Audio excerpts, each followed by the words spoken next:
menyebarkan hadis-hadis palsu dan lemah. Suka menyebarkan hadis-hadis palsu dan lemah. Dan biasanya menjelang Ramadan sudah dimulai.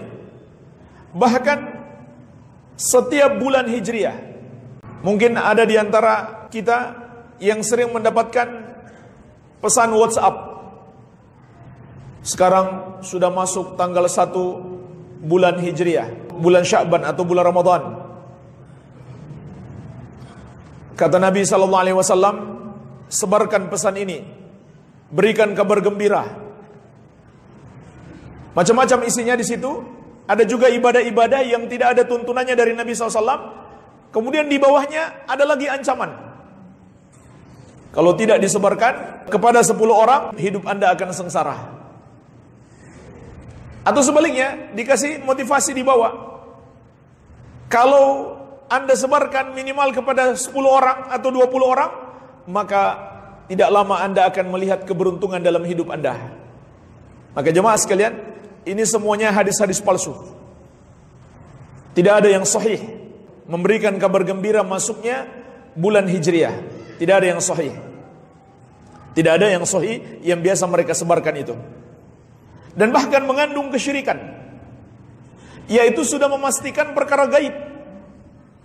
Apa yang akan terjadi pada hidup kita kalau disebarkan dan kalau tidak disebarkan. Padahal yang maha tahu perkara gaib itu hanya Allah. Surat An-Naml ayat ke-65, Allah Azza wa Jalla menegaskan, "Kulla ya'lamu man fis samawati wal ardil ghaiba illallah." Katakan, tidak ada yang mengetahui perkara gaib satupun makhluk di langit maupun di bumi kecuali Allah. Jadi itu sok tahu perkara gaib. Dan juga jemaah sekalian, bahaya besar menyebarkan hadis-hadis palsu. Dalam hadis Abu Hurairah radhiyallahu anhu yang diriwayatkan Al-Bukhari dan Muslim, Rasulullah sallallahu alaihi wasallam bersabda, "Man kadzaba alayya muta'ammidan falyatabawwa maq'adahu minan nar." Barang siapa yang berdusta atas namaku dengan sengaja, maka siapkan tempat duduknya di neraka. Jadi jangan main-main. Jangan asal kita terima broadcast langsung kita share. Walaupun isinya kelihatan bagus, seperti motivasi-motivasi untuk ibadah, tapi tetap saja tidak boleh jemaah sekalian. Tidak boleh kita sebarkan hadis-hadis palsu. Bahkan juga tidak boleh kita sebarkan hadis yang masih kita ragukan. Masih kita ragu sahih atau tidak. Dalam hadis riwayat Muslim dari sahabat yang mulia Al-Mughirah bin Syu'bah radhiyallahu anhu, kata Nabi sallallahu alaihi wasallam, "Man haddatsa anni bi haditsin yura annahu kadzibun fahuwa ahadul kadzibain."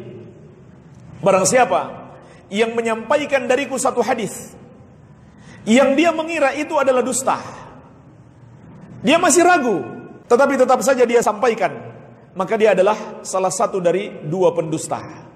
Jadi dia termasuk pendusta sudah. Kalau menyebarkan hadis-hadis yang belum jelas, belum dia pastikan sahih atau tidak. Dan sayangnya banyak para dai, para penceramah di bulan Ramadan ini menyebarkan hadis-hadis palsu ini. Maka hati-hati. Harus kita pastikan dulu hadis-hadis tentang apa saja, terutama di bulan Ramadan ini, karena semakin banyak, harus kita pastikan sahih atau tidak, baru kita sebarkan. Begitu pula ada hadis yang masyhur, Ramadan itu terbagi 3.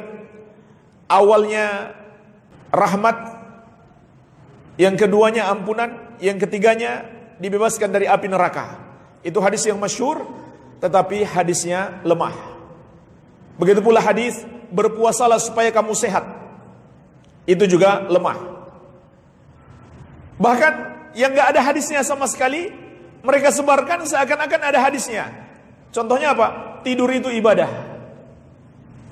Jadinya tidur terus sepanjang hari karena tidur ibadah. Enggak ada hadisnya sama sekali, tidak ada dalilnya. Dan tidur itu bukan ibadah. Tidur itu adalah hal yang mubah.